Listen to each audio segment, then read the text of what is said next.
এই দেশের স্বাধীনতা এনেছে। এই মার্কাটির জন্য এই দেশের 30 লক্ষ মানুষ জীবন দিয়েছে, 2 লক্ষ মা বোন সংগ্রাম হারিয়েছে। এই মার্কাটিতে আপনারা ভোট দিয়েছেন দেখে আজকে আমাদের এই বাংলাদেশ একটি উন্নতশীল জাতি হিসেবে জাতির জনকের স্বপ্নের সোনার বাংলা বিনির্মাণে আজকে সমর্থ হয়েছে। আমরা অর্থনৈতিক মুক্তি পেয়েছি। আগামী 30 তারিখ, ডিসেম্বরের 30 তারিখ এই জাতীয় সংসদ নির্বাচনে আপনারা সকলে নৌকা মার্কা প্রতীকে ভোট দিয়ে এই প্রতীকটি, এটা বাঙালি জাতির প্রতীক, এই প্রতীকটি বাঙালির স্বাধীনতার প্রতীক, এই প্রতীকটি বাঙালির ভাগ্য উন্নয়নের প্রতীক। সেই প্রতীকটিতে আপনারা ভোট দিয়ে আজকে জননেত্রী শেখ হাসিনা যে দেশকে উন্নয়নের মহাসড়কে নিয়ে গিয়েছেন, সেই উন্নয়নের মহাসড়কে যাতে অব্যাহত থাকতে পারে সেই জন্য আপনারা যারা উপস্থিত আছেন তারা 30শে ডিসেম্বর প্রাণ ভরে নৌকা মার্কায় ভোট দেবেন। প্রিয় সাথী বন্ধুগণ, নির্বাচন কমিশনের আইন মোতাবেক আমরা এটা যেটা করেছি, এটা নির্বাচন কমিশন এটা ভায়োলেট করা। আপনাদের কাছে অনুরোধ থাকবে যে আপনারা এরপর থেকে একটু আমাদের নির্বাচনী আচরণবিধি মেনে চলতে হবে এবং সেই জন্য আমাদেরকে আরো সচেতন থাকতে হবে।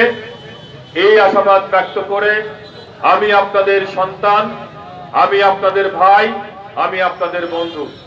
আমি গত 10 বছর এই মাগুরার মানুষের উন্নয়নের জন্য অক্লান্ত পরিশ্রম করেছি, যার ফল আজকে মাগুরার প্রত্যেক ঘরে ঘরে বিদ্যুৎ, যার ফল আজকে মাগুরার 4 লেন, যার ফল এখান থেকে 2 কিলোমিটার দূরে আমাদের রেল স্টেশন হবে, ট্রেন লাইন আমাদের, যার ফল 500 শয্যা বিশিষ্ট আমরা একটি মেডিকেল কলেজ পেয়েছি, যার ফল আমাদের একটি আন্তর্জাতিক মানের স্টেডিয়াম, যার ফল আমাদের পানি বিশুদ্ধ করবার জন্য একটি প্ল্যান্ট, যার ফল শেখ কামাল আইটি পার্ক, যার ফল আমাদের এই গড়াই নদীর ভাঙ্গন রোধের জন্য 350 কোটি টাকা বরাদ্দ, যার ফল আমাদের নবগঙ্গা নদী খননের কাজ শুরু হয়েছে।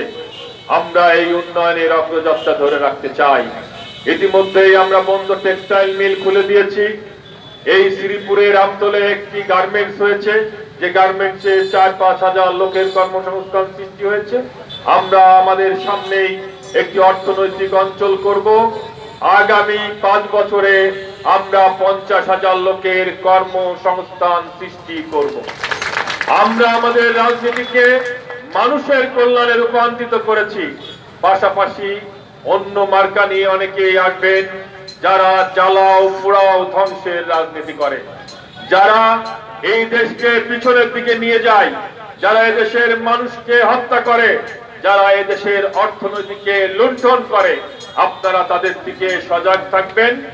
আপনারা অগ্রগতির মার্কা, স্বাধীনতার মার্কা, আমাদের প্রাণের মার্কা নৌকা মার্কা প্রতীকে ভোট দিয়ে জয়যুক্ত করে এই উন্নয়নের ধারাকে সামনের দিকে এগিয়ে নেওয়ার জন্য আপনারা সকলে সহযোগিতা করবেন, এই আশাবাদ ব্যক্ত করে মাগুরায় অনেক লোক বসে আছে।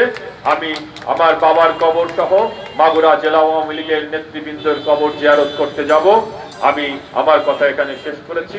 আপনারা যারা এখানে উপস্থিত হয়েছেন তাদেরকে আমি আন্তরিকভাবে ধন্যবাদ জানাচ্ছি। আমি আপনাদের সন্তান, আমি আপনাদের ভাই, আমি আপনাদের বন্ধু, আমি